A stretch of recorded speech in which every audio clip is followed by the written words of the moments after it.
मुजफ्फरनगर पहुंचे, आपको रोका गया है, क्या कारण है? एक मिनट में शांत हो जाइए। कोई आइडिया है क्या? हाँ जी बताओ। मुजफ्फरनगर आप पहुंचे हैं, आपको पुलिस द्वारा रोका गया है, आप जा रहे थे, क्या कारण है, क्यों रोका? मुजफ्फरनगर बॉर्डर एरिया है क्या भाई?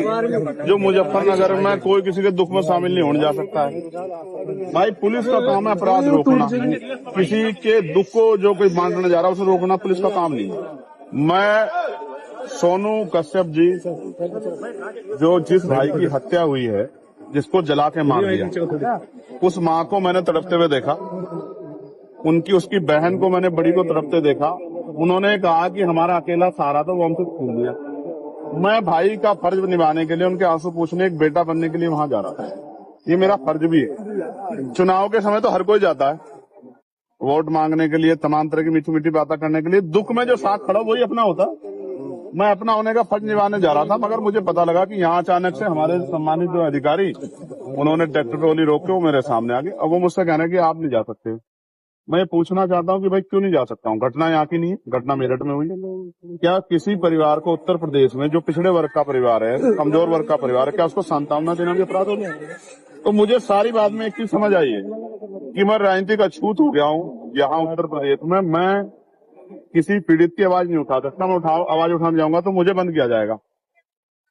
इसका एक तरीका मेरी समझ में आया। मैं इनको रास्ता बता रहा हूँ कि जैसे पिछली बार मुझे गोली लगी थी 23 में, मेरी ये हत्या करवा दे पुलिस वाले मिलकर सारे सरकार के साथ। क्योंकि जब तक मैं जिंदा रहूंगा, अगर मैं खाट पे भी रहा, पिलंग पे भी रहा, तो भी बोलता रहूंगा। तब भी जब भी इन पर अन्याय होगा मैं बोलूंगा, पिछड़ों पे, दलितों, मुसलमानों पे, गरीबों पे, बहनों पे। तो एक ही तरीका है इनके पास। ये लोकतंत्र को कुचल रहे हैं, ये संविधान को चल रहे हैं। ये मेरी हत्या करवा दें, इसके बाद तो उनको शांति मिल सकती है। वरना जब तक मैं हूँ, क्या तो ये जुल्म रोके, वरना अगर ये जुल्म करेंगे मेरे लोगों पे, तो मैं उनकी आवाज को उठाऊंगा, मैं लड़ाई को लड़ूंगा। मैं किसी बात से नहीं डरता। एमपी साहब कई दिन हत्या को हो चुके हैं, अब तक एक युवक जो है उसको खाया। तो भाई मैं तो जब तक परिवार को नहीं सुनूंगा तब तक मैं कुछ नहीं कह सकता हूँ। मैं तो जाऊँ, जब उनके पास जाऊंगा, मुझे अपनी पीड़ा बताएंगे जी। जब मुझे अपनी पीड़ा बताएंगे तभी मैं आगे की बात तो कर पाऊंगा। मैंने तो डिमांड की थी कि इस परिवार को कम से कम 50 लाख रुपए का मुआवजा मिले। क्योंकि देखो मेरी बात सुनो, आप भी पत्रकार साथी हो, अगर आपके तो दुर्घटना हो, आपके बच्चों को क्या होगा भाई? कमाने वाला था, वो चला गया, उसकी बुजुर्ग माँ, उसका क्या होगा? 10 दिन तो सब आएंगे।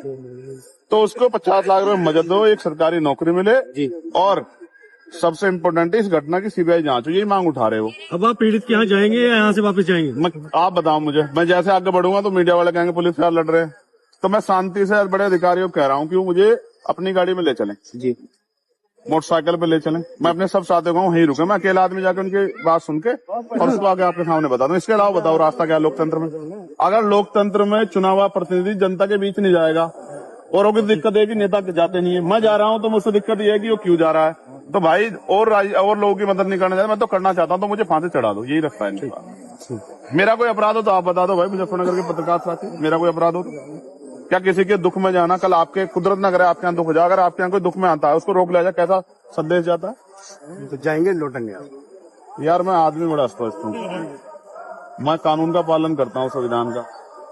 अगर ये संवैधानिक रूप से किनके पास कोई तर्क हो तो बता दें कि इसने जान देना चाहते हैं, और नहीं है तो फिर ऐसा है, अगर जिदबाजी करेंगे तो फिर आप जानते हो, फिर तो वही होगा जो एक भाई को अपनी बहनों के सम्मान में, एक बेटे को अपनी माँ के सम्मान में, और एक न्यायप्रिय व्यक्ति को लोगों की लड़ाई लड़ने के सम्मान में जो करना चाहिए, फिर वही होगा।